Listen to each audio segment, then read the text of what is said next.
We played football bare feet with self-made balls made of reusable polyethylene. Then balls became affordable to us before the disruption by technology and the internet, where athletes went virtual, now administering the rush to computer characters using buttons and knobs behind screens with absolute immediacy. It is more of entertainment than a vigorous physical exercise, as technology advances daily to make the experience as real as possible.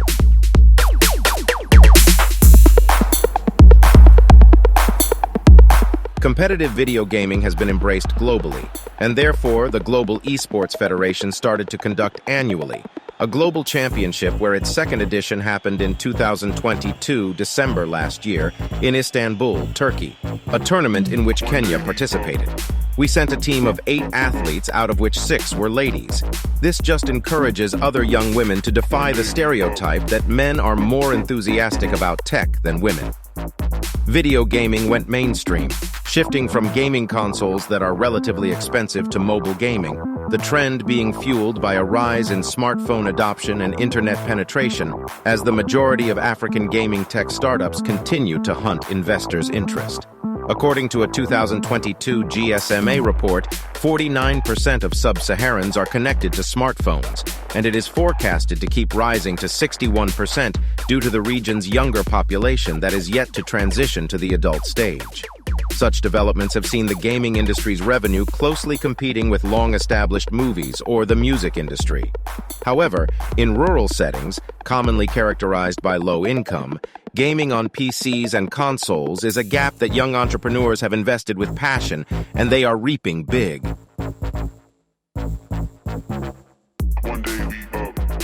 The African gaming industry has a huge potential for growth, citing our larger population, which is 1.3 billion, and yet the youngest by average age, which is 19. Kenya's gaming industry is just 22% in the African pie chart, making it to a list of the top 5 countries led by South Africa, 40%, Ghana 27%, Nigeria 23%, and Ethiopia 13%. This is according to the 2022 Nuzu and Carifust report, which reveals that gaming in the entire sub-Saharan has grown from 77 million in 2017 to 186 million gamers in 2022, as mobile games own a 50% chunk of the gaming market globally. In developing economies, the cost of gaming hardware and its complements are relatively expensive, and therefore only affordable to the rich and business owners. However, the demand for gaming remains high, as gamers still prefer to pay at a gaming shop despite owning smartphones. Inakuanga relaxing. Relaxing for one. And also there are times when I feel like you need to get out of this world. Ukicheza game ukiwa Kenya, tuko Kenya sasa hivi. So umezoea tu Kenya. But the moment umecheza games zingine, let's say GTA kwenye nakuanga like most of the scenes zinakuanga US. At least unakanga umetembea. So you end up enjoying it, plus I love it. Nimekuwa nikifanya for so long. So yeah.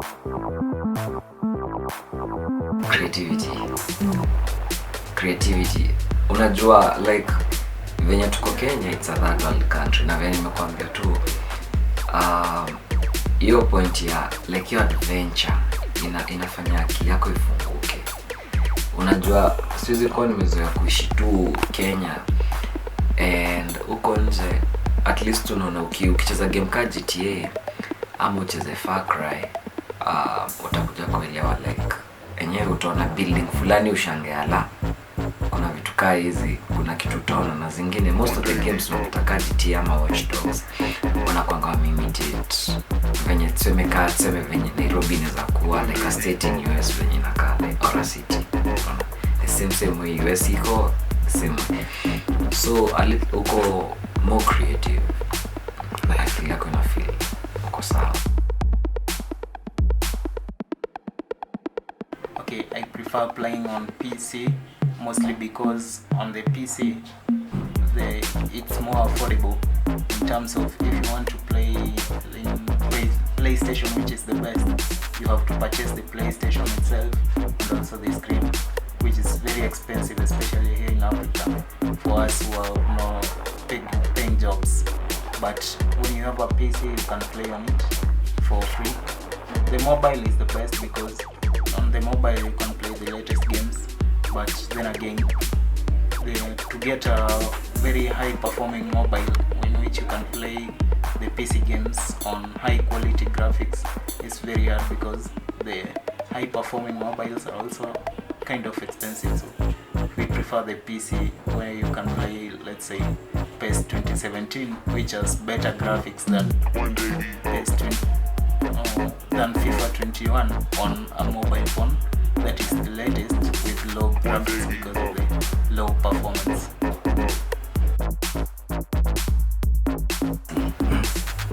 Okay, for one, ukicheza na screen kubwa ni more relaxing and lively. Tuseme niko kwa gari na venye una drive, same thing. Una feel uko in control of everything. Kwa simu inakanga boring. Juu games ziko hapo pia ni limited. Si zile game ati nitacheza ni feel yenyewe nimecheza game. Ili tu ile ya kupass time. Okay, as a gamer, I do pursue it professionally sometimes, but mostly as leisure to sharpen my skills in thinking and to compare my thinking to other people, my reaction to certain circumstances. It also helps you in problem solving sometimes because you get to think faster than normal people. But then again, we usually have leagues in which you can compete for some money. You gather around 10 people and start playing a league where they set an amount for the winner for like 10,000. Now you have to struggle to be the best so that you can achieve that and be the top. You collect that 5 or 10,000 shillings that they set for you. Yeah, kukuwa na one of the best setups. Niko ambitious about venye siku moja tu nitakuwa na a whole room, kuna 2 game room. Kuna setup yako, kuna kila kitu, yani kila kitu nataka ku game. And probably niacheta ku work like. As a gamer, I would love to see more interactive games like Detroit, Become Human, and Heavy Rain. Games which I can make my own decisions on where to move with the game, whereby my decision affects the future of the game. Yeah, that gives us more freedom instead of them staging the game, so that I can have the freedom to move around and explore more parts of the game. But I would also love a virtual reality game like FIFA and virtual reality, whereby we play each player individually on his own, so that we can compete online. Like gather 11 players on one team, 11 players on the other, and play together on the pitch to give us more feeling of the game. Unajua ukiwa hizi games mob kwanza unajua like unaona stories like storylines pia like kila kitu ni ya majuu, iko based na majuu, si ndio? So if by any chance kuna vinyata Kenya inaweza kuwa involved too much venye US kuwa involved, inaweza kuwa better juu you just unafeel unajua kasa huko. Wacha nipe example, nikitaka graphics card, the latest graphics cards sijui for 4090 Ti ama nini. Your graphics card ya Nvidia GeForce Kenya ukaipata ni like ndo ipate Kenya ni ngumu. Unaona, you have to import, you have to do this, you have to do US hours wako based US na wanaona ngani kama Africa like hawakwanga me consider. Unaona, so itakuwa ni ngumu kupata vitu accessories za game. Juka nataka screen fulani, nikitaka ya screen fulani ya alien, siwezi ipata rahisi like Kenya. Nekaa iko it's extremely ni expensive kabisa to a point that unaweza pata ka graphics card ni $500,000 graphics card peke yake. Usisahau sina setup, sina screen, sina nini, so ndo build up setup moja utapata imekucost karibu hata $1 million, like a setup that's satisfying. So probably zikwe hizo vitu zikwe closer to Kenya ama ziletwe to Kenya, not only Kenya, tuseme Africa at large. Like wako invested pia na Africa iko a little bit ya ku access hizo vitu.